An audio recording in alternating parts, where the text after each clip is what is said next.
Hello dear students, welcome back to our channel Gyan Lab. अब हम आज का आपका रेस्पिरेशन एंड सर्कुलेशन वाला जो चैप्टर है उसके आगे का सेशन देखेंगे। लास्ट सेशन में हमने हार्ट का इंट्रोडक्शन देखा कि हार्ट के जो 2 लेयर्स होते हैं, मतलब हार्ट के बाहर एक पाउच जैसा स्ट्रक्चर होता है जिसको हम पेरिकार्डियल बोलते हैं, उसके बारे में हमने डिटेल स्टडी की।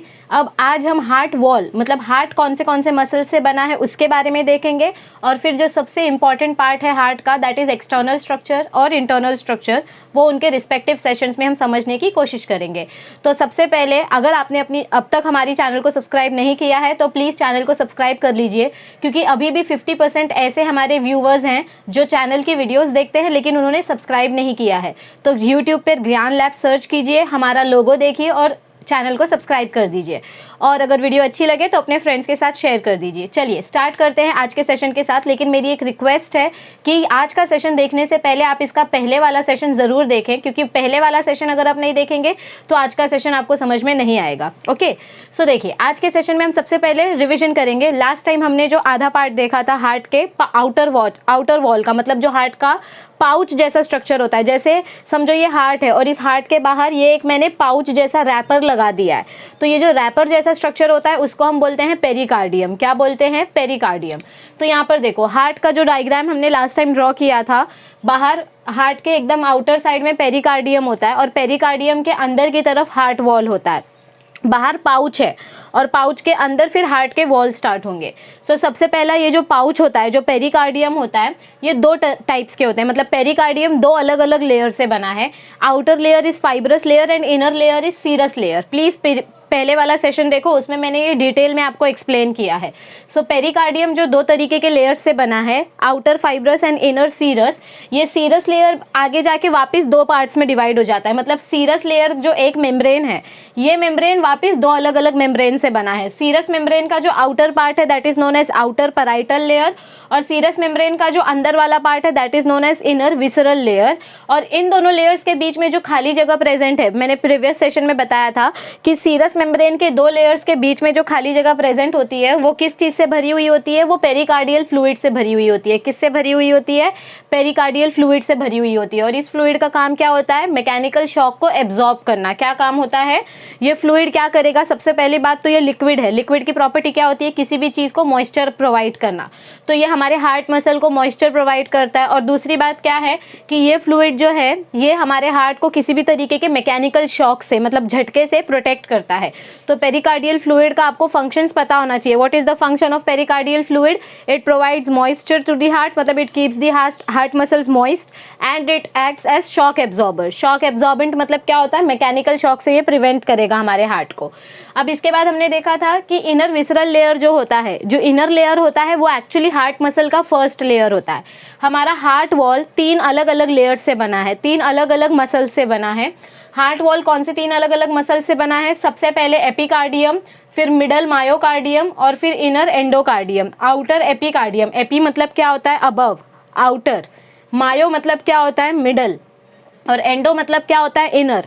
तो हमारा हार्ट जो है वो 3 अलग अलग लेयर्स से बना है। आपके टेक्स्ट बुक में हार्ट वॉल का जो पैराग्राफ दिया गया है, मैं उस पैराग्राफ का यहाँ पर शॉर्ट में लिख कर बता रही हूँ। वो पैराग्राफ आपको एज इट इज रीड करना है, और आंसर अगर आया हार्ट वॉल के ऊपर 2 मार्क्स का तो आपको वो पूरा पैराग्राफ लिखना है। उस पैराग्राफ में क्या बताया गया है? Your heart wall is composed of 3 layers, outer epicardium, middle myocardium and inner endocardium. अब ये जो आउटर एपिकार्डियम है दिस इज नथिंग बट आपके सीरस मेम्ब्रेन का इनर विसरल लेयर, मतलब ये विसरल लेयर और एपिकार्डियम दोनों एक ही चीज़ है। प्रीवियस सेशन देखो तो आपको समझ में आएगा कि मैं क्या बात कर रही हूँ। तो हार्ट वॉल का जो फर्स्ट लेयर है दैट इज एपिकार्डियम, और हार्ट वॉल का जो सबसे अंदर का लेयर है एंडोकार्डियम, ये दोनों लेयर बहुत ही ज़्यादा थिन होते हैं। कैसे होते हैं? ये दोनों लेयर बहुत ही ज़्यादा थिन होते हैं। Outer epicardium and inner endocardium, first layer और थर्ड लेयर, ये दोनों लेयर कैसे होते हैं? बहुत ही ज़्यादा थिन होते हैं। और ये कौन से टाइप के सेल से बने हैं? They are made up of squamous epithelium. कौन से टाइप के सेल से बने हैं? स्क्वाइमस एपिथेलियम। स्क्वाइमस एपिथेलियम कैसे होते हैं? हमने 11th स्टैंडर्ड में पढ़ा था स्टडी ऑफ एनिमल टिश्यूज में। स्क्वायर शेप के, टाइल्स शेप के सेल्स होते हैं जिनके वजह से सरफेस एरिया ज़्यादा प्रोवाइड होता है। क्या ज़्यादा प्रोवाइड होता है? सरफेस एरिया ज़्यादा प्रोवाइड होता है। So outer epicardium and inner endocardium are thin layer, they are made up of squamous epithelium, और इनका मेजर फंक्शन क्या है? प्रोटेक्शन करना। आउटर लेयर और एकदम इनर लेयर का काम क्या है? कि हार्ट के मिडल मसल को प्रोटेक्ट करना। So they are protective in function. और अब बारी आती है मिडल लेयर की। मैंने आपको फर्स्ट लेयर और थर्ड लेयर के बारे में एक साथ बताया। अब बारी आती है मिडल लेयर की, दैट इज मायोकार्डियम। मायोकार्डियम कौन से मसल से बना है? कौन से सेल से बना है? आपका आउटर लेयर और इनर लेयर स्क्वायमस एपिथेलियम से बना है। आपका मायोकार्डियम स्मूथ मसल से बना है, जिनको हम कार्डियक मसल्स बोलते हैं। क्या बोलते हैं? कार्डियक मसल्स बोलते हैं। 11th स्टैंडर्ड का एनिमल टिश्यूज वाला चैप्टर देखो, आपको समझ में आएगा मैं कौन से मसल्स की बात कर रही हूँ। और ये मिडल मायोकार्डियम का मेजर फंक्शन क्या होता है? ये कार्डियक मसल से बने, तो ये हमारे हार्ट को कॉन्ट्रैक्ट और रिलैक्स करने के लिए हेल्प करेंगे। क्या करेंगे? It helps in contraction and relaxation of heart muscles. क्योंकि हार्ट जो है वो ब्लड को पंप करता है। ब्लड को पंप करने के लिए उसको कॉन्ट्रैक्ट रिलैक्स होना पड़ेगा। तो कॉन्ट्रैक्शन एंड रिलैक्सेशन की रिस्पॉन्सिबिलिटी किसके ऊपर है? मिडल मायोकार्डियम के ऊपर है। किसके ऊपर है? मिडल मायोकार्डियम के ऊपर है। तो वापिस से बोल रही हूँ, आपका हार्ट वॉल 3 लेयर से बना है। Outer epicardium, middle myocardium, inner endocardium. जो फर्स्ट और थर्ड लेयर है, आउटर और इनर लेयर है, वो स्क्वायमस एपिथेलियम से बनी है। बहुत ही ज़्यादा पतली लेयर है और प्रोटेक्टिव है फंक्शन में। और जो मिडल लेयर है, middle myocardium, it is made up of cardiac muscles. वो कौन से सेल से बनी है? कार्डियक मसल से बनी है। और उसका फंक्शन क्या है? Contraction and relaxation of heart muscles. मतलब जब हार्ट बीट करेगा, हार्ट ब्लड को पंप करने के लिए काम करेगा, तो हार्ट का कॉन्ट्रैक्शन और रिलैक्सेशन कौन कंट्रोल करेंगे? Middle myocardium. कौन कंट्रोल करेंगे? Middle myocardium. So this was about the heart wall, जो लास्ट टाइम डिस्कस नहीं किया था, इस टाइम आपको बता दिया। आपके टेक्स्ट बुक में जो पैराग्राफ दिया गया है हार्ट वॉल का, उसका मैंने शॉर्ट समरी यहाँ पर बताया। तो ये अच्छे से देख लो। इस तरीके से लिखोगे तो आपको एग्जाम के लिए, रिविजन के लिए आसान होगा, और एंट्रेंस के लिए भी आप क्विकली रिवाइज कर पाओगे। यहाँ तक समझ में आया है? पक्का यहाँ तक समझ में आया है? तो मैं एक्सटर्नल स्ट्रक्चर से स्टार्ट करती हूँ, ठीक है? देख लो, चलो एक्सटर्नल स्ट्रक्चर के साथ स्टार्ट करते हैं। ऑल राइट, तो अब स्टार्ट करते हैं आपके एक्सटर्नल स्ट्रक्चर ऑफ हार्ट के बारे में। सबसे पहले हम देख रहे हैं एक्सटर्नल स्ट्रक्चर ऑफ हार्ट। मैंने यहाँ पर आपका वेंट्रल और डोर्सल दोनों व्यू मिक्स करके बनाया है। बेसिकली हम वेंट्रल व्यू देख रहे हैं। कौन सा व्यू देख रहे हैं? हम वेंट्रल व्यू देख रहे हैं। इसीलिए मैंने क्या किया है, आपके जो टेक्स्ट बुक में वेंट्रल व्यू दिया गया है, तो वेंट्रल व्यू के हिसाब से मैंने इस साइड में राइट ऑर्गन्स लिखूंगी और इस साइड में मैं लेफ्ट ऑर्गन्स लेबल करूंगी। ओके, सो सबसे पहले आप डायग्राम बना लीजिए। टेक्स्ट बुक का डायग्राम अगर कॉम्प्लिकेटेड लग रहा है तो वैसा बनाने की ज़रूरत नहीं है। जैसा डायग्राम आपको यहाँ दिया गया है, आप वैसा डायग्राम भी बना सकते हैं। इसका पहले स्क्रीनशॉट ले लीजिए ताकि आप आराम से बाद में डायग्राम देखकर ड्रॉ कर सकें, और फिर हम स्टार्ट कर सकते हैं, ठीक है? तो अब मैं स्टार्ट करती हूँ। देखो, अभी हमको ये डायग्राम में क्या बताया गया है, हार्ट के मैंने अलग अलग लेबल्स लिख कर रखे हैं, ताकि हम जैसे जैसे थियोरी कवर करते जाएं वैसे वैसे ये लेबल कवर करते जाएंगे, मतलब लेबल्स मार्क करते जाएंगे, ताकि हमको थियोरी भी समझ में आ जाए और डायग्राम में कैसे उसको समझना है, डायग्राम से थियोरी कैसे रिलेट करनी है, वो भी समझ में आ जाए। देखो, आपको कॉन्सेप्ट समझना इंपॉर्टेंट है, मतलब बच्चों को कॉन्सेप्ट समझ में आना चाहिए, दैट इज़ वेरी इंपॉर्टेंट। लेकिन कॉन्सेप्ट समझने के बाद उसको थियोरी से कैसे रिलेट करना है, ये पार्ट भी बहुत इंपॉर्टेंट होता है। बहुत बार हम क्या करते हैं, हम कॉन्सेप्ट तो समझ लेते हैं लेकिन हम थियोरी रिलेट नहीं कर पाते हैं, जिसके वजह से हम पीछे रह जाते हैं, या थियोरी कैसे पढ़ना है वो हम समझ नहीं पाते हैं। तो आपको कॉन्सेप्ट भी समझना है प्लस आपको थियोरी रिलेट करना है, इस वजह से हम दोनों को साथ साथ में लेकर करेंगे। सो सबसे पहले एक्सटर्नल स्ट्रक्चर ऑफ हार्ट का जो इंट्रोडक्शन हमको दिया गया है, क्या दिया गया है? The human heart is 4 chambered. The 2 superior chambers are called atria and inferior 2 are called ventricles. तो अब सबसे पहले हम फर्स्ट लेबलिंग क्या करेंगे, चेम्बर्स की लेबलिंग करेंगे। कौन सी लेबलिंग करेंगे? चेम्बर्स की लेबलिंग। तो चलिए चेम्बर्स को हम लेबल कर लेते हैं। देखिए 4 चेम्बर्स होते हैं ह्यूमन हार्ट में। कितने चेम्बर्स होते हैं? 4 chambers. Human heart is 4 chambered. 2 ऊपर की तरफ होते हैं जिनको हम बोलते हैं ऑरिकल्स या एट्रिया, और 2 नीचे की तरफ होते हैं जिनको हम बोलते हैं ventricles. Upper 2 chambers are auricles and lower 2 chambers are ventricles. देखो हार्ट का स्ट्रक्चर कैसा होता है, हार्ट का जो अपर पार्ट होता है, जो बेस होता है, वो ब्रॉड होता है। कैसा होता है? बेस ब्रॉड होता है, और ये थोड़ा सा राइट साइड की तरफ टिल्टेड है। और जो हमारे हार्ट का एपेक्स होता है, जो हार्ट का नीचे का कोनिकल पार्ट होता है, वो लेफ्ट साइड की तरफ टिल्टेड होता है। लेफ्ट साइड में लंग्स के ऊपर एक कार्डियल नॉच होता है, वहाँ पर ये हमारे हार्ट का जो पार्ट है, ये जो कोनिकल पार्ट है, वो उस लंग्स के ऊपर जो कार्डियल नॉच है वहाँ पर ये प्लेस्ड होता है।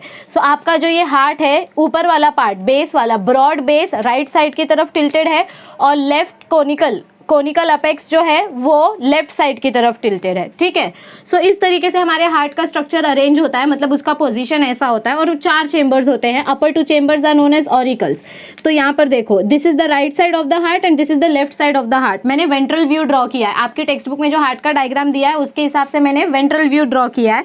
तो ये आपका राइट साइड है और ये आपका लेफ्ट साइड है। तो ये राइट साइड का कौन सा वाला चेंबर है? अपर चेंबर को हम ऑरिकल्स या एट्रियम बोलते हैं। क्या बोलते हैं? ऑरिकल्स या atrium. So this is right atrium. क्या है ये हमारा? Right atrium. कौन सा पार्ट है ये? Right atrium. और ये क्या है? ये है लेफ्ट एट्रियम। ये क्या है? लेफ्ट एट्रियम, ओके, या लेफ्ट ऑरिकल भी आप बोल सकते हैं। एट्रियम बोलिए या ऑरिकल बोलिए, दोनों का एक ही मीनिंग है। So this is right atrium, this is left atrium. और ये क्या आ जाएगा? This will be your right ventricle. कौन सा पार्ट हो जाएगा ये? राइट वेंट्रिकल, मतलब right right left left, okay. So this is right ventricle and the other one is left ventricle. ये कौन सा पार्ट है? Left ventricle. तो ये हो गए हमारे हार्ट के 4 chambers. Upper 2 chambers are known as atrium और auricles and the lower 2 chambers are known as ventricles, okay. यहाँ पर मैंने ये राइट साइड, हमेशा याद रखो, वेंट्रल व्यू के हिसाब से बनाया है। मतलब मैं आपके सामने ऐसे खड़ी हूँ तो ये मेरा राइट साइड है, so this is my right chamber, और ये मेरा लेफ्ट साइड है, so that is my left chamber, okay. So this is right atrium, this is right ventricle, this is left atrium और left auricle and this is left ventricle. तो अभी एक एक करके हम हर एक चेंबर के बारे में पढ़ने की कोशिश करेंगे कि हर एक चेंबर में कौन सी ब्लड वेसल्स एसोसिएटेड है। यहाँ तक आपको समझ में आया? चलिए अब आगे की थ्योरी देखते हैं, आगे क्या बताया गया है। ऑल राइट, तो हमने चेंबर्स के बारे में देख लिया। अब देखते हैं हम सेकंड लेबलिंग हमको क्या बताया गया है। सेकंड लेबलिंग हमको यहाँ पर बताया गया है, second as in first label of your diagram, that is sulcus. Sulcus मतलब क्या होता है? देखो आपकी थ्योरी में आगे क्या बताया गया है, externally the 2 atria are separated from ventricles by a transverse groove. मतलब ये जो 2 ऑरिकल्स हैं वो हमारे वेंट्रिकल्स से कैसे सेपरेट हो रहे हैं? बीच में से एक ट्रांसवर्स ग्रूव पास हो रहा है। मतलब इमेजिन करो कि ये आपके 2 एट्रियम हैं और यहाँ पर नीचे वेंट्रिकल है, तो ये एट्रियम और वेंट्रिकल के बीच में ऐसा इमेजिन करो कि ये मार्कर है। तो ये मार्कर जो है ये आपका एक ग्रूव है। ये क्या है? ये आपका एक ग्रूव है, मतलब ये एक डिफरेंशिएटिंग पॉइंट है। ये 2 ऑरिकल्स को 2 वेंट्रिकल से अलग करता है। मतलब ये जो लाइन आपको दिखाई जा रही है, this is your transverse groove. तो आपकी थ्योरी में क्या दिया गया है? Externally the atria are separated from ventricles, the atria are separated from ventricles by a transverse groove called coronary sulcus. मतलब ये जो एट्रिया और वेंट्रिकल्स के बीच का, ये जो बीच में से ग्रूव प्रेजेंट होता है, ग्रूव मतलब क्या होता है? एक छोटा सा ऐसे गड्ढे जैसा या छोटा सा स्पेस प्रेजेंट होता है, उसको हम बोलते हैं कोरोनरी सल्कस। क्या बोलते हैं उसको हम? Coronary sulcus. और उसका ही दूसरा नाम क्या है? Atrio ventricular groove. उसका ही दूसरा नाम क्या है? Atrio ventricular groove. प्लीज अच्छे से स्पेलिंग्स वगैरह देख लेना। कोरोनरी सल्कस बोलते हैं उसको या एट्रियो वेंट्रिकुलर ग्रूव बोलते हैं। सल्कस मतलब क्या होता है? A deep curve like structure. Sulcus मतलब क्या होता है? कर्व लाइक स्ट्रक्चर, जहां पर आपका कोई भी पर्टिकुलर पार्ट अंदर की तरफ चला जाता है। सो ये एट्रिया है, ये वेंट्रिकल है, दोनों के बीच में ये जो खाली जगह प्रेजेंट है इसको हम बोलते हैं सल्कस। सो यहाँ से कोरोनरी सल्कस है जो दोनों तरफ है और जो हमारे एट्रिया को वेंट्रिकल से अलग कर रहा है। देखो अभी ये जो वीडियो आपके सामने डिस्प्ले हो रही है, इस वीडियो में हम क्या समझने की कोशिश कर रहे हैं कि आपका कोरोनरी सल्कस एक्चुअली कैसा दिखता है। 2 एट्रिया और वेंट्रिकल्स के बीच में से देखो कोरोनरी सल्कस कैसे हमको दिखाई दे रहा है, वो एट्रिया और वेंट्रिकल्स को अलग कर रहा है। और अब देखो आगे क्या बताया गया है, पहले ये वीडियो ही देख लो। वीडियो में देखो क्या बताया गया है, जैसे 2 एट्रिया और वेंट्रिकल्स के बीच में कोरोनरी सल्कस आ रहा है, उसी तरीके से 2 वेंट्रिकल्स के बीच में भी इंटरवेंट्रिकुलर ग्रूव होता है। क्या प्रेजेंट होता है? इंटरवेंट्रिकुलर ग्रूव प्रेजेंट होता है। एक उस पोस्टीरियर इंटरवेंट्रिकुलर ग्रूव है और एक एंटीरियर इंटरवेंट्रिकुलर ग्रूव कहाँ पर देखने को मिलेगा आपको? 2 वेंट्रिकल्स के ऊपर के साइड में। और पोस्टीरियर इंटरवेंट्रिकुलर ग्रूव कहाँ देखने को मिलेगा आपको? वेंट्रिकल्स के नीचे के साइड में। एंटीरियर मतलब क्या होता है? ऊपर की तरफ, और पोस्टीरियर मतलब क्या होता है? नीचे की तरफ। अच्छे से देख लो, समझ में आया? Coronary sulcus, anterior interventricular groove and posterior interventricular groove. Okay, अब देखो यहाँ पर डायग्राम में आ जाओ। तो आगे आपको थ्योरी क्या बताया गया है? हमने क्या देखा कि हमारे एट्रिया को वेंट्रिकल से कौन अलग करता है? कोरोनरी सल्कस अलग करता है। अब हमारा नेक्स्ट पार्ट क्या है थ्योरी में? The 2 ventricles are externally separated. जो मैंने अभी वीडियो में दिखाया आपको, ये जो 2 अलग अलग वेंट्रिकल्स हैं, ये 2 अलग अलग वेंट्रिकल्स कैसे सेपरेटेड है एक दूसरे से? The two ventricles are externally separated by what? By interventricular groove, by 2 grooves. They are externally separated from each other by 2 grooves, the anterior and the posterior.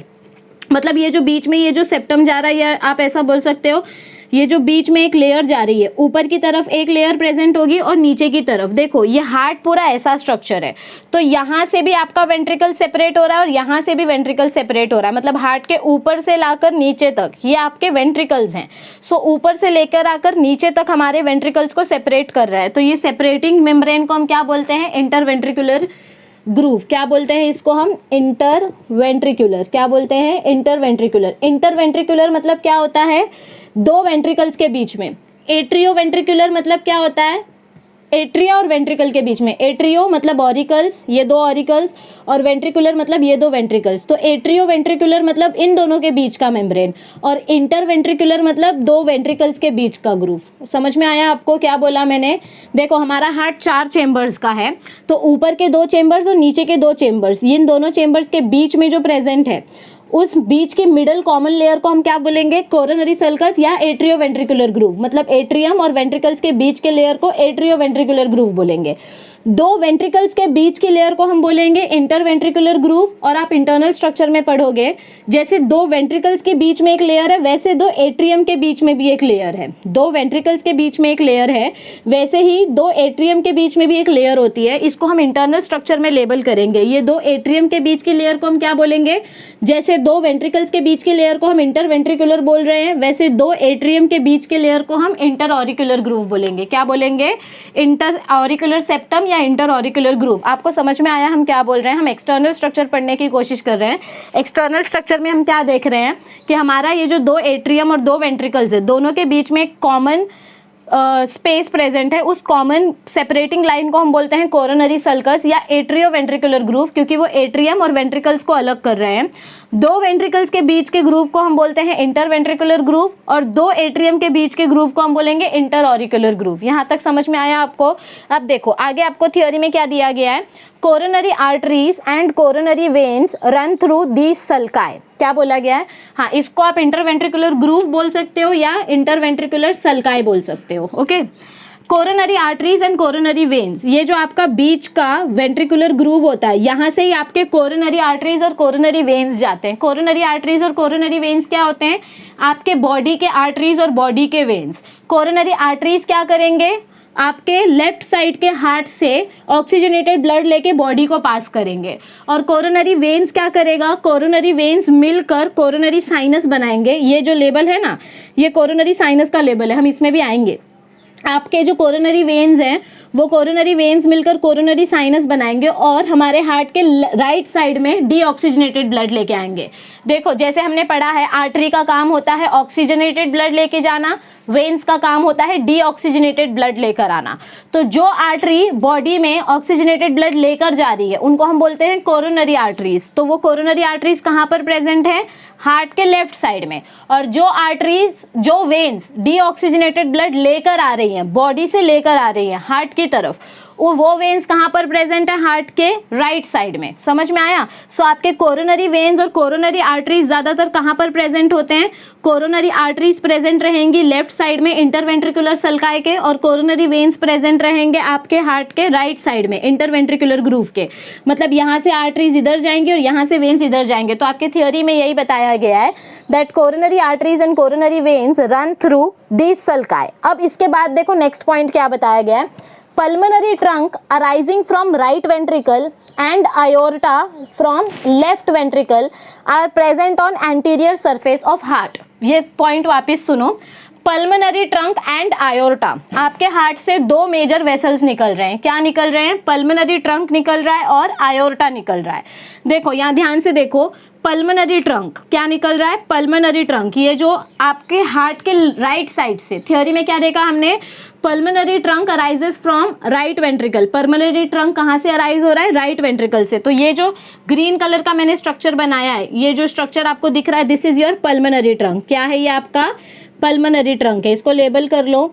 So pulmonary trunk arises from, pulmonary trunk, इसको हम 3rd number दे देते हैं, ये हमारा 3rd labelling है, right. So pulmonary trunk arises from, ये numbering में cancel कर देती हूँ, हाँ ये हमारा थर्ड नंबर हो गया। So pulmonary trunk arises from right ventricle. अगर राइट वेंट्रिकल से पल्मोनरी ट्रंक निकल रहा है तो लेफ्ट वेंट्रिकल से, देखो लेफ्ट वेंट्रिकल से क्या खुल रहा है, आयोर्टा खुल रहा है। क्या खुल रहा है लेफ्ट वेंट्रिकल से, आयोर्टा खुल रहा है। तो इसको मैं नंबर 4 दे देती हूँ।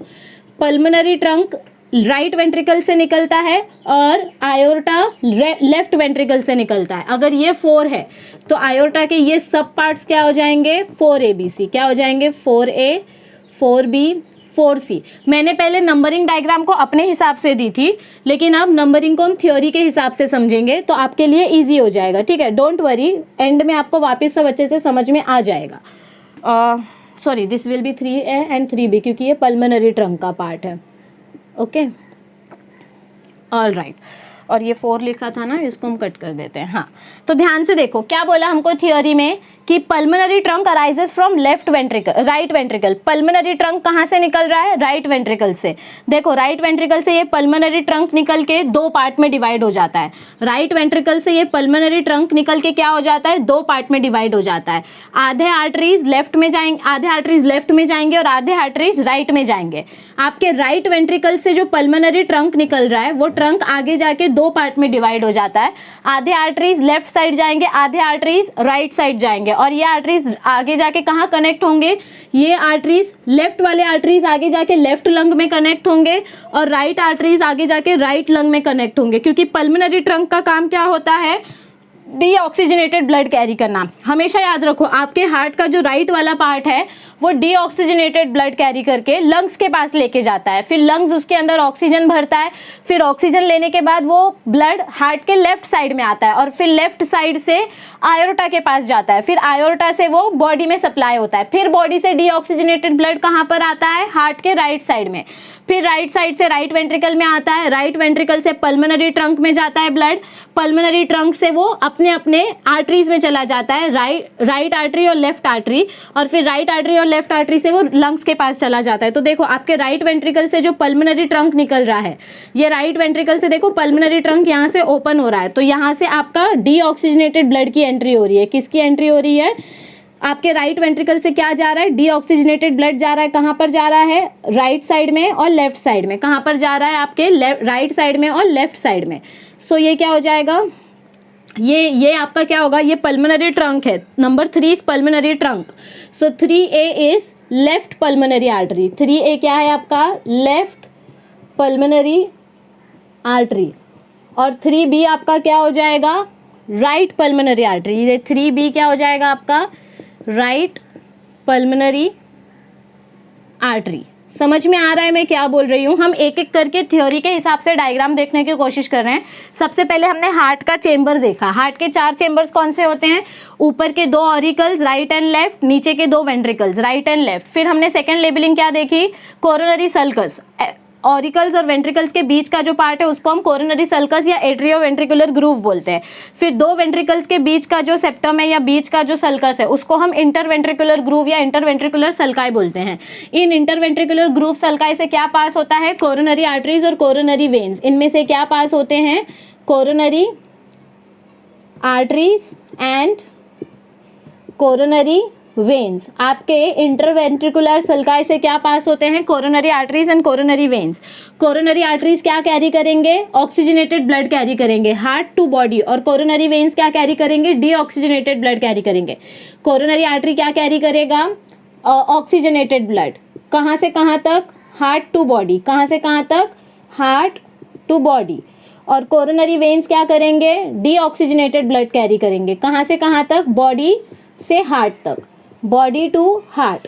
ये जो कोरोनरी वेन्स है, ये कोरोनरी वेन्स मिलके क्या बनाते हैं, कोरोनरी साइनस बनाते हैं। क्या बनाते हैं, ये कोरोनरी साइनस, जो कहाँ ओपन होता है, जो ओपन होता है आपके राइट एट्रियम में, क्योंकि वेन्स डीऑक्सीजनेटेड ब्लड लेकर आ रहे हैं। और डीऑक्सीजनेटेड ब्लड कहाँ आएगा, डीऑक्सीजनेटेड ब्लड आपके राइट एट्रियम में आएगा, क्योंकि मैं बार बार बोल रही हूँ आपके हार्ट का राइट साइड जो है वो डीऑक्सीजनेटेड ब्लड कैरी करता है। तो देखो आगे थ्योरी में क्या बताया गया है, आपको यहाँ तक समझ में आया कि आपके राइट वेंट्रिकल से पल्मोनरी ट्रंक निकल रहा है। पल्मोनरी ट्रंक के 2 पार्ट्स निकल रहे हैं, एक लेफ्ट साइड में जा रहा है, एक राइट साइड में जा रहा है।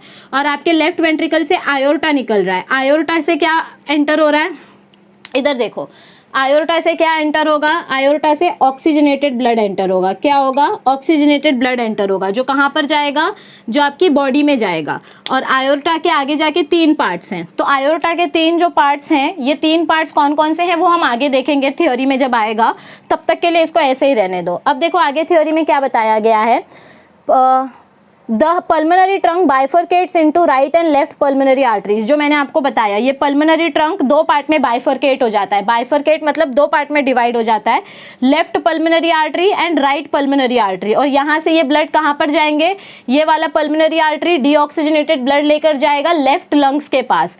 मैं बोल रही हूँ, उसको लिखते जाओ। लेफ्ट पल्मोनरी आर्टरी ब्लड किधर लेकर जाएगा, लेफ्ट पल्मोनरी आर्टरी में कौन सा ब्लड आया है, डीऑक्सीजनेटेड ब्लड आया है। तो ये डीऑक्सीजनेटेड ब्लड लेकर जाएगा लेफ्ट लंग्स के पास। किसके पास लेकर जाएगा, ये लेफ्ट लंग्स के पास। कहां पर लेकर जाएगा ये ब्लड, लेफ्ट लंग्स के पास। और ये राइट पल्मोनरी आर्टरी ब्लड किसके पास लेकर जाएगा, राइट लंग्स के पास। लंग्स के पास क्या है, लंग्स के पास एल्वियोलाई है। और एल्वियोलाई क्या करेगा, एल्वियोलाई हमारे ब्लड में ऑक्सीजन भर देगा। यहां तक समझ में आया, okay. Aorta is divisible into 3 regions. देखो ध्यान से देखो, हमारा जो आयोर्टा है वो 3 रीजन्स में डिवाइडेड है, as ascending aorta, systemic arch and descending aorta. आपका आयोर्टा 3 रीजन्स में डिवाइडेड है, ascending arch and descending arch. मतलब ये देखो, ये आपका जो आयोर्टा है ये 3 रीजन्स में डिवाइडेड है। This is ascending arch and this is descending arc. जो हार्ट से निकल रहा है वो असेंडिंग है, और जो घूमकर वापस बॉडी की तरफ आ रहा है that is descending arc. Arc का जाने दो, आर्क मतलब क्या होता है, ऐसा कर्व लाइक स्ट्रक्चर। सो जो हार्ट से निकल रहा है दैट इज असेंडिंग आर्क, और जो दूसरी तरफ जा रहा है that is descending arc. Ascending और डिसेंडिंग के बीच में हमारे हार्ट से 3 सबसे बड़ी आर्टरीज निकल रही हैं। क्या निकल रही हैं, हमारे आयोर्टा से असेंडिंग और डिसेंडिंग के पार्ट के बीच में 3 बड़ी आर्टरीज निकल रही हैं। ये 3 बड़ी आर्टरीज क्या हैं, उसके पहले एक लाइन आपकी टेक्स्ट बुक में दिया गया है, बहुत इंपॉर्टेंट लाइन है। The ligamentum arteriosum joins pulmonary trunk and aortic arch. क्या बोला गया है, देखो इधर पे, ये जो सबसे इंपॉर्टेंट लाइन है, लिगामेंटम आर्टेरियोसम। क्या लेबल किया गया है, लिगामेंटम आर्टेरियोसम। देखो ये मैं लेबल कर रही हूँ, यहाँ पर मैं लेबल नंबर डाल देती हूँ 5। This is label number 5, ligamentum आर्टेरियोसम, ligamentum आर्टेरियोसम। This is your label number 5। तो ये लेबल नंबर 5 में हमको क्या दिखाई दे रहा है कि आपके आयोर्टा और पल्मोनरी ट्रंक, ध्यान से सुनो मैं क्या बोल रही हूँ, आपके हार्ट का आयोर्टा जिसमें ऑक्सीजनेटेड ब्लड है, और आपके हार्ट का पल्मोनरी ट्रंक जिसमें डीऑक्सीजनेटेड ब्लड है, इन दोनों के बीच में एक कनेक्टिंग मसल प्रेजेंट है। क्या प्रेजेंट है, एक कनेक्टिंग मसल प्रेजेंट है, एक कनेक्टिंग लिगामेंट प्रेजेंट है। क्या प्रेजेंट है, एक कनेक्टिंग लिगामेंट। लिगामेंट मतलब जॉइंट लाइक स्ट्रक्चर। ये लिगामेंट क्या करेगा, ये आपके आयोर्टा को पल्मोनरी ट्रंक से कनेक्ट करेगा, इसीलिए तो इसको लिगामेंट बोला गया। ये लिगामेंट क्या करेगा, आपके आयोर्टा को पल्मोनरी ट्रंक से कनेक्ट करेगा। वापिस पढ़ती हूँ मैं ये point, the ligamentum arteriosum joins pulmonary trunk and aortic arch. This ligamentum arteriosum it joins pulmonary trunk and aortic arch. उसके आगे क्या बताया गया है, it is the remnant of embryonic duct called ductus arteriosus. इस वर्ड को underline करो, ductus arteriosus को अंडरलाइन करो। डक्टस आर्टेरियोसस क्या होता है, इधर मैं लिख रही हूँ, देखो डक्टस आर्टेरियोसस। डक्टस आर्टेरियोसस क्या होता है, जब आपका बच्चा फीटस वुम्ब के अंदर होता है, जब आपका फीटस वुम्ब के अंदर होता है तो उसके लंग्स डेवलप्ड नहीं होते हैं। देखो ध्यान से सुनो मैं क्या बोल रही हूँ, जब आपका फीटस वुम्ब के अंदर होता है तो उसके लंग्स पूरी तरीके से डेवलप्ड नहीं होते हैं। अगर लंग्स डेवलप्ड नहीं है तो हमारा ब्लड फिर कहाँ जाएगा, ऑक्सीजन के पास, ऑक्सीजन लेने के लिए, क्योंकि ब्लड को ऑक्सीजन लंग्स से मिलता है। मतलब हम में अडल्ट में अगर हम देखें तो हमारा ब्लड हार्ट से निकल के लंग्स के पास जाता है ताकि वो ऑक्सीजन ले सके, और फिर ऑक्सीजन लेकर वापस हार्ट के पास आता है, और फिर हार्ट उस ब्लड को बॉडी में डिवाइड करती है, सेपरेट करती है, स्प्रेड करती है। लेकिन जब एक फीटस पेट के अंदर होता है, उसके खुद के लंग्स में इतना कैपेसिटी नहीं है कि वो ब्लड को ऑक्सीजन पूरी तरीके से प्रोवाइड कर सके। मतलब सिर्फ 5 या 10% फीटस का लंग्स काम करता है।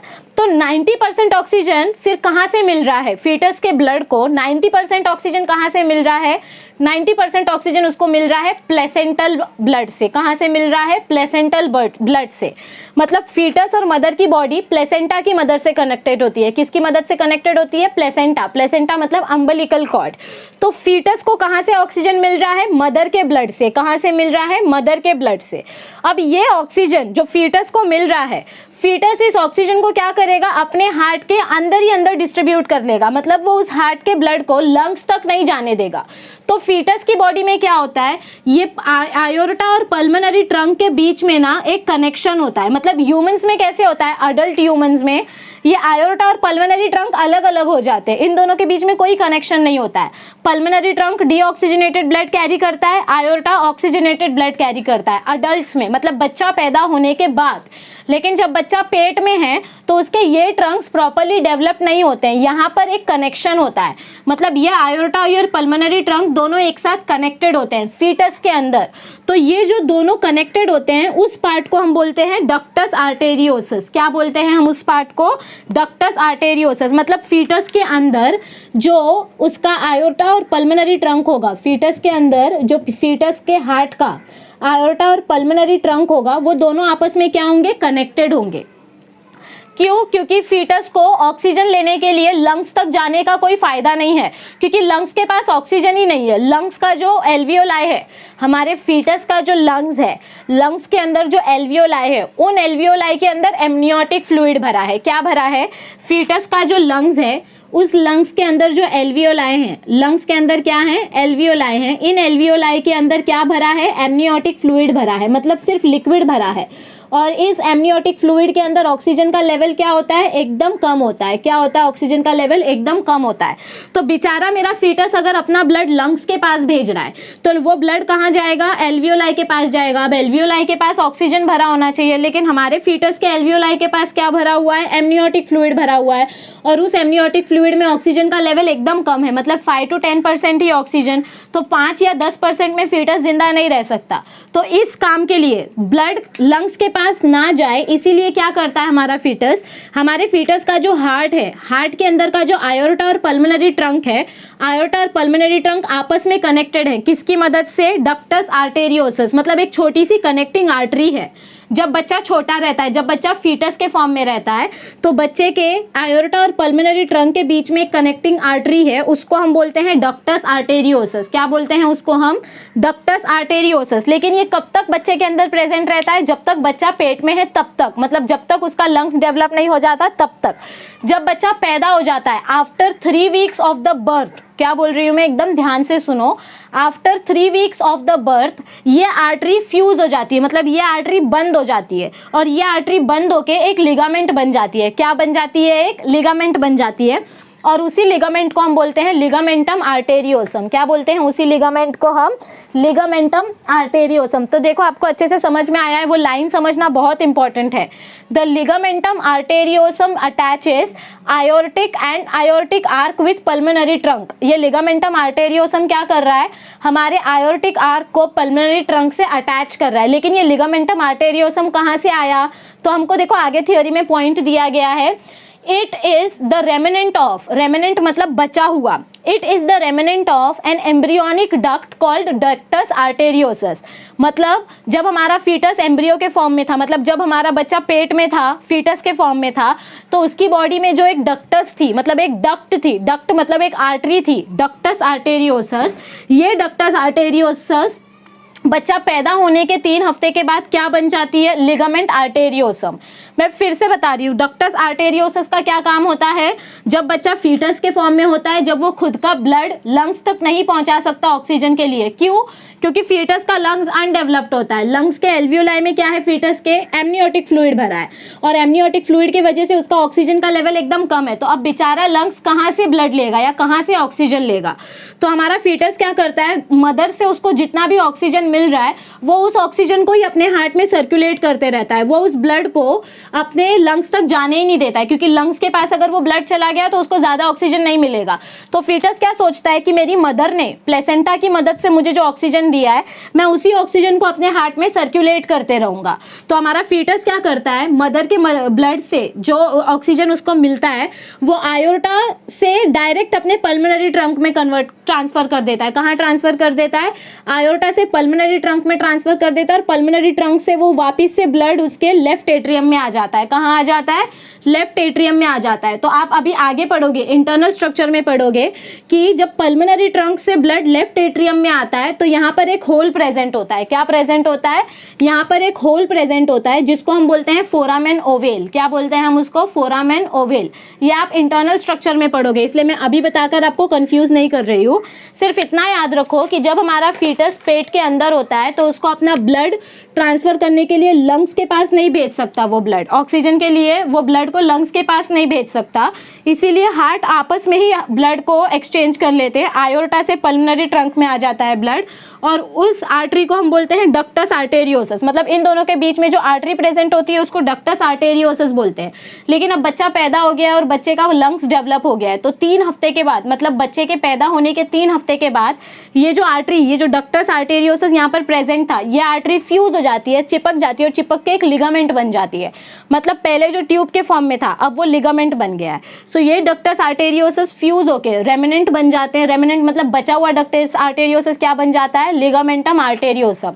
मैंने बहुत डिटेल में लिगामेंटम आर्टेरियोसम का मीनिंग आपको बताया, तो आपको ये समझ में आना चाहिए। वीडियो को 5 बार देखो रिवाइंड कर करके, बट ये समझ में आना चाहिए। सो आपका डक्टस आर्टेरियोसस क्या बन जाता है, फ्यूज होके लिगामेंटम आर्टेरियोसम बन जाता है। यहाँ तक समझ में आया। देखो हमने क्या क्या देखा, हमारा हार्ट 4 चेंबर्स का है, राइट चेंबर, लेफ्ट चेंबर, मतलब right atrium, left atrium, right ventricle, left ventricle. Atrium और वेंट्रिकल्स के बीच का सल्कस है कोरोनरी सल्कस, और 2 वेंट्रिकल्स के बीच का सल्कस है इंटरवेंट्रिकुलर सल्कस। इंटरवेंट्रिकुलर सल्कस से कोरोनरी आर्टरीज और कोरोनरी वेन्स पास होते हैं। कोरोनरी आर्टरी का काम होता है ऑक्सीजनेटेड ब्लड सप्लाई करना from heart to body. Coronary vein का काम होता है डीऑक्सीजनेटेड ब्लड सप्लाई करना फ्रॉम बॉडी टू हार्ट।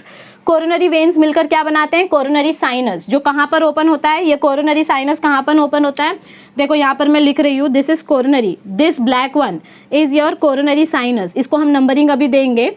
ये ब्लैक वन क्या है आपका, कोरोनरी साइनस है। Coronary sinus is nothing but bunch of veins, बहुत सारे वेन्स मिलकर क्या बनाते हैं, कोरोनरी साइनस, जो राइट एट्रियम में जमा होगा। और राइट एट्रियम से ब्लड आएगा राइट वेंट्रिकल में, और राइट वेंट्रिकल से वो डीऑक्सीजनेटेड ब्लड जाएगा पल्मोनरी ट्रंक में। फिर आपका जो पल्मोनरी ट्रंक है वो 2 पार्ट में बाइफरकेट हुआ है, left pulmonary trunk and right pulmonary trunk. ये left pulmonary trunk deoxygenated blood carry करेगा लेफ्ट लंग्स में, और right pulmonary trunk deoxygenated blood carry करेगा राइट लंग्स में। फिर लंग्स के पास जाके ब्लड के अंदर ऑक्सीजन भरेगा, ब्लड के अंदर ऑक्सीजन भरेगा तो वो ब्लड आ जाएगा फिर पल्मोनरी वेन्स के पास। तो अब आगे देखते हैं थियोरी में क्या बताया गया है। The aortic arch gives out 3 arteries. हाँ, पहले आयोर्टा का पार्ट खत्म कर लेते हैं। तो ये लिगामेंटम आर्टेरियोसम तक आपको समझ में आया। अब आगे देखो क्या बताया गया है। The aortic arch gives out 3 arteries. देखो क्या बताया गया है, the aortic arch gives out 3 arteries viz brachiocephalic. पहली आर्टरी कौन सी है, जो सबसे बड़ी है, जो सबसे बड़ी है उसका नाम क्या है, ब्रेकियोसिफेलिक। क्या है इसका नाम, ब्रेकियोसिफेलिक। क्या नाम है इसका, ब्रेकियोसिफेलिक आर्टरी। ओके, सेकंड क्या है, the first one is brachiocephalic artery. Second क्या है, कॉमन कैरोटिड। सेकंड वाला क्या है, लेफ्ट कॉमन कैरोटिड। इसका नाम क्या है, कॉमन कैरोटिड। ये पूरा लेफ्ट साइड से, आपका आयोर्टा लेफ्ट वेंट्रिकल से निकल रहा है ना, तो हर एक आर्टरी के आगे आप लेफ्ट लेफ्ट लेफ्ट लिखोगे। So this is left brachiocephalic, this is common carotid, left common carotid artery. और ये थर्ड वाला कौन सा है, थर्ड वाला आपकी थ्योरी में क्या दिया गया है, लेफ्ट सबक्लेवियन आर्टरी। ये थर्ड वाला कौन सा है, सबक्लेवियन। थर्ड वाला कौन सा है, सबक्लेवियन। सो देखो, फर्स्ट लेवल हमने सल्कस का देखा, सेकंड लेवल हमने इंटरवेंट्रिकुलर ग्रूव का देखा, थर्ड लेवल हमने देखा राइट वेंट्रिकल से क्या निकल रहा है, पल्मोनरी ट्रंक। फिर लेफ्ट वेंट्रिकल से क्या निकल रहा है, आयोर्टा। पल्मोनरी ट्रंक के 2 पार्ट है, left pulmonary trunk and right pulmonary trunk. Aorta के 3 आर्टरीज निकल रहे हैं, brachiocephalic artery, common carotid artery and subclavian artery. ये 3 समझ में आए आपको। आर्टरीज से कौन कौन से पार्ट्स निकल रहे हैं, ब्रेकियोसिफेलिक आर्टरी, और common carotid artery and subclavian artery. अब देखो आगे क्या बताया गया है, ये हो गए वेंट्रिकल्स के पार्ट। किसके पार्ट हो गए? वेंट्रिकल्स के पार्ट। तो अब नेक्स्ट लेवल आता है एट्रियम का। किसका आता है नेक्स्ट बारी? अब एट्रियम की बारी आती है। तो अब सबसे पहले हम देखेंगे राइट एट्रियम। कौन सा देखेंगे हम? Right atrium. राइट एट्रियम से क्या निकल रहा है, क्या दिखाई दे रहा है आपको? देखो क्या दिया गया है, the right atrium receives superior and inferior vena cava along it's dorsal surface. आपके राइट एट्रियम के पीछे के साइड से, डॉर्सल साइड से एक दो वेन्स निकल रही है। क्या निकल रही हैं? दो वेन्स निकल रही हैं। तो इसको मैं नंबर दे देती हूँ 6। क्या नंबर दे देती हूँ मैं इसको? ये कट हो जाएगा, हाँ। इनको मैं नंबर दे देती हूँ 6A एंड 6B। ये ब्लू कलर की जो मैंने वेन ड्रॉ की है, जो आपके राइट एट्रियम से निकल रही है। कहाँ से निकल रही है? राइट एट्रियम से निकल रही है। तो ऊपर की तरफ से एक वेन आ रही है और एक वेन नीचे की तरफ से आ रही है। तो जो ऊपर की तरफ से वेन आ रही है उसको हम बोलते हैं सुपीरियर वेना कावा। क्या बोलते हैं उसको हम? सुपीरियर वेना कावा। वेना कावा मतलब क्या होता है? Largest when. इसको लिख लो अपनी बुक में। वेना कावा मतलब क्या होता है? Largest when of the body. जो वेन हमारे राइट एट्रियम के ऊपर के साइड है उसको बोलेंगे सुपीरियर, और जो वेन हमारे राइट एट्रियम के नीचे की साइड से आ रही है उसको हम बोलेंगे इन्फीरियर। क्या बोलेंगे उसको हम? इन्फीरियर वेना कावा। क्या बोलेंगे उसको हम? Inferior vena cava. सो ये बड़ी सबसे हमारी बॉडी की सबसे लार्जेस्ट वेन है। Vena cava means largest when. Right atrium के ऊपर के साइड से जो वेन आ रही है उसको बोलेंगे सुपीरियर वेना कावा, और राइट एट्रियम के नीचे के साइड से जो वेन का बंडल आ रहा है उसको बोलेंगे इन्फीरियर वेना कावा। इन्फीरियर वेना कावा के जस्ट नीचे कोरोनरी साइनस प्रेजेंट होता है। क्या प्रेजेंट होता है? Coronary sinus. तो देखो आगे थ्योरी में क्या बताया गया है, the right atrium receive superior and inferior vena कावा along its dorsal surface. Pulmonary veins open into left atrium along the dorsal surface of heart। तो क्या बताया गया है? पल्मोनरी वेन्स जो हैं, सी दिस इज, ये आपकी पल्मोनरी ट्रंक था। पल्मोनरी ट्रंक से पल्मोनरी आर्टरीज निकले और पल्मोनरी वेन्स निकले। देखो मैंने सेम कलर से ड्रॉ किया है। ये आपका पल्मोनरी ट्रंक है। 3 से जो लेबल नंबर 3 है, this is pulmonary trunk. Pulmonary trunk से दो आर्टरीज निकले, left pulmonary artery and right pulmonary artery, और इसी पल्मोनरी ट्रंक से पल्मोनरी वेन्स भी निकलते हैं। तो ये 3 का A और B हो गया, और ये हो गया 3 का C। क्या लेबल कर दे रही हूँ इसका मैं? 3 का C एंड 3 का D। आपके टेक्स्ट बुक के डायग्राम में देखो ये सब लेबल्स दिए गए हैं। आपके पल्मोनरी ट्रंक से दो आर्टरीज निकली, left pulmonary artery and right pulmonary artery, और आपके पल्मोनरी ट्रंक से अगर आर्टरी निकल रही है तो उसी ट्रंक से वेन्स भी निकल रही हैं। तो ये देखो यहाँ पर 2 वेन्स हैं, मतलब लेफ्ट साइड में 2 वेन्स हैं, तो इसको हम बोलेंगे लेफ्ट पल्मोनरी वेन। क्या बोलेंगे इसको हम? Left pulmonary veins. और राइट साइड में 2 वेन्स हैं, इनको हम बोलेंगे राइट पल्मोनरी वेन्स। क्या बोलेंगे इनको हम? Right pulmonary veins. लेकिन ये जो राइट साइड से पल्मोनरी वेन आ रही है, आपके राइट एट्रियम के साइड से जो पल्मोनरी वेन आ रही है, ये राइट साइड में ओपन नहीं होगी। ये पल्मोनरी वेन हमारे राइट एट्रियम के पीछे से जाती है और लेफ्ट एट्रियम में ओपन होती है। मतलब देखो यहाँ पर ये जो मैंने ग्रीन कलर का जो 2 डॉट बनाया है, ये एक्चुअली किसका ओपनिंग है? ये हमारे इन 2 वेन्स का ओपनिंग है। ये जो 2 वेन्स है ना, मतलब ऐसा इमेजिन करो कि ये आपका हार्ट है। आपको ये एक वेन यहाँ से दिख रही है, लेकिन ये ओपन इस साइड हो रही है। मतलब आपका ये हार्ट है, ये हार्ट है। ये वेन आपको यहाँ से दिखाई दे रही है पीछे से, इसका हेड आपको दिखाई दे रहा है, लेकिन ये ओपन कहाँ हो रही है? इस साइड, अपोजिट साइड में ओपन हो रही है। सो ये जो 2 पल्मोनरी वेन्स हैं, ये एट्रियम के इस साइड दिखाई देते हैं, मतलब पीछे के साइड प्रेजेंट रहते हैं, तो ये दिखाई देते हैं, लेकिन ये ओपन ऐसे पीछे से घूम के ये ओपन कहाँ पर होते हैं? लेफ्ट एट्रियम में ओपन होते हैं। कहाँ पर होते हैं? लेफ्ट एट्रियम में ओपन होते हैं। सो अगर देखा जाए तो लेफ्ट एट्रियम में कितने पल्मोनरी वेन्स ओपन हो रहे हैं? 2 ये वाले जो खुद लेफ्ट एट्रियम से ही निकल रहे हैं, और 2 ये वाले जो राइट एट्रियम से आके लेफ्ट में ओपन हो रहे हैं। सो लेफ्ट में टोटल कितने पल्मोनरी वेन्स ओपन हो रहे हैं? 4 पल्मोनरी वेन्स। लेफ्ट में टोटल कितने पल्मोनरी वेन्स ओपन होते हैं? 4 पल्मोनरी वेन्स। कितने वेन्स ओपन होते हैं? 4 पल्मोनरी वेन्स। ध्यान से देखो, फिर से बता रही हूँ, पल्मोनरी ट्रंक है।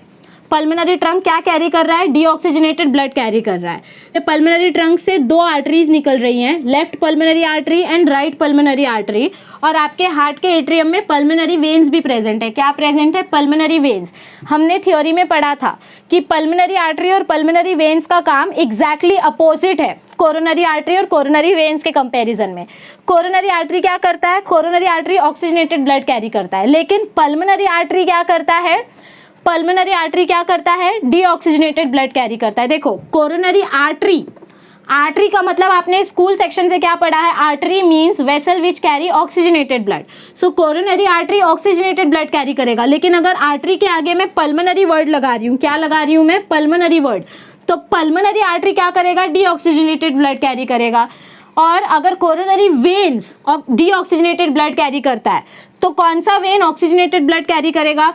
पल्मोनरी आर्टरी अगर डीऑक्सीजनेटेड ब्लड कैरी कर रही है तो pulmonary veins oxygenated blood carry करेंगे। क्या करेंगे? Pulmonary veins oxygenated blood carry करेंगे। तो देखो क्या होता है, आपको मैं नॉर्मल फंक्शनिंग बताती हूँ। लेबलिंग अपना ऑलमोस्ट सारा हो गया है ना। हाँ, ये कोरोनरी साइनस का मैं इधर पे लास्ट नंबर दे देती हूँ, 6A 6B 7। ओके, इसको मैं नंबर दे देती हूँ 7। हाँ, सो देखो आपका ये बेसिकली होता कैसे है। देखो, हमने थ्योरी में पढ़ा था हमारे हार्ट के चेम्बर्स, ये आपके हार्ट के 4 चेम्बर्स हैं। ओके, ये आपके हार्ट के क्या हो गए? 4 चेम्बर्स हो गए। यहाँ पर आपका ये right atrium, left atrium, right ventricle, left ventricle, correct है? Right left, right left, heart के 4 चेम्बर्स हो गए। अब हमने क्या पढ़ा था? यहाँ पर सुपीरियर वेना कावा है। क्या है यहाँ पर? सुपीरियर वेना कावा है। ये सुपीरियर वेना कावा क्या कर रहा है? एक मिनट, हम हार्ट से स्टार्ट करते हैं, मतलब ब्लड को बॉडी में ट्रांसपोर्ट करते हैं। तो ये right atrium, left atrium, right ventricle, left ventricle, यहाँ तक समझ में आया। अब देखो, लेफ्ट वेंट्रिकल से क्या निकलता है? ऑक्सीजनेटेड ब्लड निकलता है। क्या निकलता है? Oxygenated blood. ये ब्लड कहाँ पर जा रहा है? आयोर्टा के पास जा रहा है। कहाँ जा रहा है? आयोर्टा के पास। तो देखो इधर लेफ्ट वेंट्रिकल के पास से क्या निकल रहा है? Oxygenated blood. लेफ्ट वेंट्रिकल के पास से क्या निकल रहा है? Oxygenated blood. ये ऑक्सीजनेटेड ब्लड कहाँ जा रहा है? आयोर्टा के पास जा रहा है। कहाँ जा रहा है? आयोर्टा के पास जा रहा है। आयोर्टा से ये ब्लड कहाँ जाएगा? बॉडी के पास जाएगा। कहाँ जाएगा ये ब्लड? ये ब्लड हमारे अलग अलग आर्टरीज की मदद से बॉडी के पास जाएगा। आयोर्टा से ब्लड कहाँ पर जाता है? आयोर्टा के पास से ब्लड कहाँ जाता है? बॉडी के पास। कहाँ पर जाता है? हमारा ब्लड बॉडी के पास जाता है। अब बॉडी क्या करेगी? सारा ऑक्सीजन यूज कर लेगी। तो सारा ऑक्सीजन यूज करने के बाद मतलब हमारे लेफ्ट वेंट्रिकल से ऑक्सीजनेटेड ब्लड निकला, ऑक्सीजनेटेड ब्लड आयोर्टा में गया, आयोर्टा से बॉडी के पास गया, बॉडी ने सारा ब्लड यूज कर लिया। तो अब सारा ब्लड यूज करने के बाद कहाँ पर आ जाएगा? कोरोनरी साइनस और वेना कावा के पास आ जाएगा। कहाँ आ जाएगा? Vena cava, superior vena cava and inferior vena cava, superior and inferior vena cava. So हमारे आयोर्टा ने हम क्या किया? ऑक्सीजनेटेड ब्लड बॉडी में ट्रांसपोर्ट किया। ब्लड क्या हुआ? बॉडी में जो ब्लड ट्रांसपोर्ट हुआ उसमें ऑक्सीजन था, तो हमारी पूरी बॉडी ने ऑक्सीजन यूज कर लिया। अब वो ऑक्सीजन कहाँ आ जाएगा? पूरी बॉडी का ऑक्सीजन यूज होने के बाद कहाँ पर आ जाएगा? वो वेना कावा के पास आ जाएगा। कहाँ आ जाएगा? वो वेना कावा के पास, superior and inferior vena cava. अब ये सुपीरियर और इन्फीरियर वेना कावा कहाँ खुल रहे हैं? राइट एट्रियम में खुल रहे हैं। देखो, यहाँ से ब्लड ऐसे निकला, राइट लेफ्ट वेंट्रिकल से निकला और बॉडी के पास गया, लेफ्ट वेंट्रिकल से निकला आयोर्टा और आयोर्टा से बॉडी के पास गया। अब ब्लड बॉडी के पास से जाकर कहाँ पर आया? राइट एट्रियम, मतलब यहाँ से घूम कर यहाँ आया राइट एट्रियम के पास। सो ऑक्सीजनेटेड ब्लड निकला लेफ्ट वेंट्रिकल से, आयोर्टा के पास गया, आयोर्टा से बॉडी के पास और बॉडी से वेना कावा के पास। वेना कावा क्या करता है? डीऑक्सीजनेटेड ब्लड कैरी करता है। वेना कावा क्या करेगा? वेना कावा हमारे लेफ्ट एट्रियम में क्या रिलीज कर रहा है? डीऑक्सीजनेटेड ब्लड रिलीज कर रहा है। क्या रिलीज कर रहा है? डीऑक्सीजनेटेड ब्लड कैरी कर रहा है। अब ये डीऑक्सीजनेटेड ब्लड राइट एट्रियम से कहाँ आ जाएगा? राइट एट्रियम से ये आ जाएगा राइट वेंट्रिकल में। कहाँ पर आ जाएगा ये डीऑक्सीजनेटेड ब्लड? राइट वेंट्रिकल में। ये डीऑक्सीजनेटेड ब्लड यहाँ से यहाँ शिफ्ट हो जाएगा, राइट एट्रियम से राइट वेंट्रिकल में आ जाएगा। राइट एट्रियम से राइट वेंट्रिकल में आया ये डीऑक्सीजनेटेड ब्लड, तो अब यही डीऑक्सीजनेटेड ब्लड पल्मोनरी ट्रंक में जाएगा। कहाँ पर जाएगा ये डीऑक्सीजनेटेड ब्लड? देखो, ये डीऑक्सीजनेटेड ब्लड कहाँ पर जाएगा? पल्मोनरी ट्रंक में। यहाँ पर देखो मैं लिख रही हूँ, ये डीऑक्सीजनेटेड ब्लड कहाँ पर जाएगा? पल्मोनरी ट्रंक में। ये डीऑक्सीजनेटेड ब्लड पल्मोनरी ट्रंक में गया, पल्मोनरी ट्रंक से पल्मोनरी आर्टरीज में गया, पल्मोनरी आर्टरी से अपने अपने लंग्स के पास जाएगा, लेफ्ट आर्टरी से लेफ्ट लंग्स में, राइट आर्टरी से राइट लंग्स में।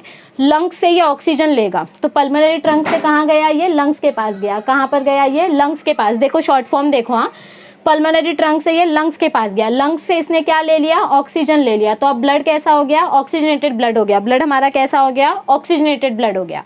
तो लंग्स के पास से जब ऑक्सीजन भर जाता है, मतलब पल्मोनरी ट्रंक से ऑक्सीजन भर गया, तो अब वो ब्लड कहाँ पर आएगा, पल्मोनरी वेन्स के पास आएगा। मतलब लंग्स ने पूरा ऑक्सीजन भर दिया, हमारे ब्लड के अंदर क्या कर दिया, ऑक्सीजन भर दिया। तो अब वो ब्लड किधर पे आ जाएगा, पल्मोनरी वेन्स के पास आ जाएगा। कहाँ पर आ जाएगा वो ब्लड, पल्मोनरी वेन्स के पास। पल्मोनरी वेन्स से वो कहाँ एंटर करेगा, देखो इधर ड्रॉ कर रही हूँ मैं। ऑक्सीजनेटेड ब्लड कहाँ पर आया, पल्मोनरी वेन्स के पास। हाँ इधर देखो, लंग्स ने ऑक्सीजन दिया, ऑक्सीजनेटेड ब्लड पल्मोनरी वेन्स में गया, और पल्मोनरी वेन्स से कहाँ पर आ गया वो, लेफ्ट एट्रियम में। कहाँ पर आ गया, लेफ्ट एट्रियम में। लेफ्ट एट्रियम से वो ब्लड कहाँ जाएगा, राइट एट्रियम में। मतलब पल्मोनरी वेन्स ने क्या किया, पल्मोनरी वेन्स ने ऑक्सीजनेटेड ब्लड दिया, पल्मोनरी वेन्स ने ऑक्सीजनेटेड ब्लड दिया। ये ऑक्सीजनेटेड ब्लड कहाँ गया, लेफ्ट वेंट्रिकल में, और लेफ्ट वेंट्रिकल से वो ऑक्सीजनेटेड ब्लड कहाँ पर एंटर हो गया, रुको मैं इसको ऑरेंज कलर से बनाती हूँ तो आपको अच्छे से समझ में आएगा। ऐसे भी समझ में आ गया होगा। स्टिल हमारे पल्मोनरी वेन्स ने क्या दिया, ऑक्सीजनेटेड ब्लड दिया। ये ऑक्सीजनेटेड ब्लड कहाँ से आया, लेफ्ट एट्रियम से राइट वेंट्रिकल में आ गया। कहाँ पर आ गया, लेफ्ट एट्रियम से राइट वेंट्रिकल में आ गया, और राइट वेंट्रिकल से फिर से ये कहाँ जाएगा, आयोर्टा के पास। तो आपका ये साइकिल ऐसे डबल सर्कुलेशन होता है। लेफ्ट वेंट्रिकल से ऑक्सीजनेटेड ब्लड निकलता है, आयोर्टा के पास जाता है, आयोर्टा से बॉडी के पास, बॉडी ऑक्सीजन यूज कर लेती है तो डीऑक्सीजनेटेड ब्लड आता है वेना कावा के पास, वेना कावा से राइट एट्रियम में, राइट एट्रियम से राइट वेंट्रिकल में, राइट वेंट्रिकल से डीऑक्सीजनेटेड ब्लड निकलता है, पल्मोनरी ट्रंक के पास जाता है, पल्मोनरी ट्रंक से लंग्स के पास, लंग्स से ऑक्सीजन लेता है, पल्मोनरी वेन्स के पास आता है, लेफ्ट एट्रियम में खुलता है। तो ये तो आप बचपन से पढ़ते आ रहे हो, इसको ही, इस डायग्राम को इसमें रिलेट करो। आपके लेफ्ट वेंट्रिकल में ऑक्सीजनेटेड ब्लड है, कौन सा है, लेफ्ट वेंट्रिकल में ऑक्सीजनेटेड ब्लड है। ये ऑक्सीजनेटेड ब्लड आयोर्टा में एंटर करता है, आयोर्टा से अलग अलग आर्टरीज में जाता है, अलग अलग आर्टरीज की मदद से बॉडी में जाता है। बॉडी सारा ऑक्सीजन यूज करने के बाद वेना कावा को ब्लड दे देती है। किसको ब्लड दे देती है, वेना कावा और कोरोनरी साइनस को ब्लड दे देती है। बॉडी के ऊपर के पार्ट से जो डीऑक्सीजनेटेड ब्लड आता है वो सुपीरियर वेना कावा कैरी करता है, और बॉडी के नीचे के पार्ट से, मतलब हमारे चेस्ट के ऊपर के पार्ट से जो डीऑक्सीजनेटेड ब्लड होगा वो सुपीरियर वेना कावा में जाएगा, और बॉडी के नीचे के पार्ट से जो डीऑक्सीजनेटेड ब्लड कैरी होगा वो इंफीरियर वेना कावा में जाएगा। तो दोनों साइड से डीऑक्सीजनेटेड ब्लड आता है, और बाकी का बचा कुचा deoxygenated blood coronary sinus carry करता है। सो ऊपर से डीऑक्सीजनेटेड ब्लड, नीचे से डीऑक्सीजनेटेड ब्लड मिलकर कहाँ ओपन होते हैं, राइट एट्रियम में। कहाँ पर ओपन होते हैं, राइट एट्रियम में। राइट एट्रियम में ये जो डीऑक्सीजनेटेड ब्लड आया है, ये डीऑक्सीजनेटेड ब्लड एंटर करता है राइट वेंट्रिकल में। राइट वेंट्रिकल में जैसे ही ये डीऑक्सीजनेटेड ब्लड एंटर करता है वो कहाँ पर चला जाता है, पल्मोनरी ट्रंक में। फिर पल्मोनरी ट्रंक से वो राइट पल्मोनरी आर्टरी और लेफ्ट पल्मोनरी आर्टरी में जाता है। राइट पल्मोनरी आर्टरी उस डीऑक्सीजनेटेड ब्लड को लंग्स के पास भेजती है, लेफ्ट पल्मोनरी आर्टरी उस लेफ्ट पल्मोनरी आर्टरी उस डीऑक्सीजनेटेड ब्लड को लेफ्ट लंग्स में भेजेगी, और राइट पल्मोनरी आर्टरी उस डीऑक्सीजनेटेड ब्लड को राइट लंग्स में भेजेगी। लंग्स के पास से वो पूरा ऑक्सीजन भर लेंगे और फिर कहाँ पर आएंगे, पल्मोनरी वेन्स के पास। कहाँ पर आएंगे, पल्मोनरी वेन्स के पास। पल्मोनरी वेन्स कहाँ ओपन होगी, लेफ्ट एट्रियम में। लेफ्ट एट्रियम का पूरा ब्लड कहाँ पर शिफ्ट हो जाएगा, राइट वेंट्रिकल के पास, लेफ्ट वेंट्रिकल के पास, और लेफ्ट वेंट्रिकल से वो वापस ऑक्सीजनेटेड ब्लड कहाँ पर चला जाएगा, आयोर्टा में चला जाएगा। तो ऐसा ये साइकिल चलते ही रहता है। लेफ्ट वेंट्रिकल से राइट एट्रियम, राइट एट्रियम से राइट वेंट्रिकल, राइट वेंट्रिकल से लेफ्ट एट्रियम, लेफ्ट एट्रियम से लेफ्ट वेंट्रिकल। तो आपका ये साइकिल मैंने इस पैटर्न में बताया है। आई होप आपको एक्सटर्नल स्ट्रक्चर ऑफ हार्ट और ब्लड सर्कुलेशन अच्छे से समझ में आया है। अब सिर्फ एक चीज़ देख लो, इंटरनल स्ट्रक्चर में आप क्या पढ़ोगे, यहाँ पर बहुत सारे वॉल्स प्रेजेंट होते हैं। क्या प्रेजेंट होते हैं, फ्लैप लाइक स्ट्रक्चर, मतलब ढक्कन के जैसे स्ट्रक्चर्स प्रेजेंट होते हैं दोनों एट्रियम के बीच में, मतलब एट्रियम और वेंट्रिकल के बीच में। यहाँ पर ट्राइकस्पिड वॉल्व प्रेजेंट होता है, यहाँ पर बाइकस्पिड वॉल्व प्रेजेंट होता है। क्योंकि जब डीऑक्सीजनेटेड ब्लड राइट एट्रियम में आता है तो राइट एट्रियम से राइट वेंट्रिकल में कैसे जाएगा, ढक्कन खुलेगा तभी वो ब्लड एक चेंबर से दूसरे चेंबर में जाएगा। तो इंटरनल स्ट्रक्चर में हम ऐसे ही अलग अलग ढक्कन, अलग अलग फ्लैप के स्ट्रक्चर्स के बारे में पढ़ेंगे, तो उसके बारे में हम नेक्स्ट सेशन में पढ़ेंगे। लेकिन आई होप पहले आपको ये एक्सटर्नल स्ट्रक्चर अच्छे से क्लियर हो गया है। वीडियो को बार बार 4 बार देखो, आपको ये सब कुछ समझना बहुत इंपॉर्टेंट है। इसका स्क्रीनशॉट ले लो, इसको अच्छे से समझ लो। अगर आप डायरेक्ट देखोगे तो आपको कुछ नहीं समझेगा। वीडियो को चाहिए तो 1.5 की स्पीड में इंक्रीज करके देखो, लेकिन सब कुछ आपको सीक्वेंस में देखना बहुत ज़रूरी है। कैसे देखना ज़रूरी है? सीक्वेंस में देखना बहुत ज़रूरी है। सो डायग्राम अच्छे से ड्रॉ करो। आपके एग्जाम के लिए डायग्राम कंपलसरी, नहीं तो आपको आंसर का 0 मार्क्स मिलेगा। और आई होप आपको ये एक्सप्लेनेशन क्लियर है, ठीक है। अगर आपको ये वीडियो अच्छी लगी है या इसमें कोई भी डाउट है, अगर डाउट है तो मेक श्योर कि आप अपना डाउट कमेंट सेक्शन में ज़रूर पूछें। और अगर वीडियो अच्छी लगी है तो प्लीज़ एक लाइक बटन बनती है, वीडियो अच्छी नहीं लगी है तो डिसलाइक पे क्लिक कर दीजिए, कोई बात नहीं। लेकिन इतना टाइम देखकर आपने वीडियो देखी है तो कुछ ना कुछ तो बात होगी। सो लाइक बटन पर ज़रूर क्लिक कर देना if you like the video, और अपने फ्रेंड्स के साथ शेयर कर दो, क्योंकि ये बहुत इंपॉर्टेंट कॉन्सेप्ट है। बोर्ड एग्जाम्स में डेफिनेटली पूछा जाएगा, और नीट के लिए तो पूछो ही मत कि कितना इंपॉर्टेंट है। It is very important. So please make sure that you share this video with your WhatsApp group. College के जो ग्रुप्स होंगे उनके साथ ये लिंक शेयर कर दो। व्हाट्सएप स्टेटस, इंस्टा पेज पर ये शेयर कर दो। और अगर नोट्स या कोई डिस्कशन के लिए आपको ज़रूरत पड़ती है हमारी, तो हमने डिस्क्रिप्शन में टेलीग्राम, इंस्टा का लिंक दिया गया है। प्लीज़ जाकर इंस्टा और टेलीग्राम के पेजेस फॉलो करो, वहाँ पर हम आपके डाउट्स क्लियर करेंगे, और भी बहुत सारी चीज़ें वहाँ पर अपडेट की जाती हैं। सो मेक श्योर कि आप वीडियो को 2 बार देखें, नोट्स बनाएं, खुद के नोट्स बनाएं। हर एक पॉइंट मैंने हर जगह पर हर एक ऑर्गन का फंक्शन बताया, फंक्शन लिखें और अच्छी तरीके से थ्योरी को पढ़ें। आई होप आपको वीडियो अच्छी लगी है। अगर आपने अब तक हमारी चैनल को सब्सक्राइब नहीं किया है तो अब तो सब्सक्राइब करना बनता है। चैनल को सब्सक्राइब कर दीजिए, शेयर कर दीजिए, लाइक कर दीजिए और बने रहिए ज्ञान लैब चैनल के साथ। Thank you, see you soon, stay tuned.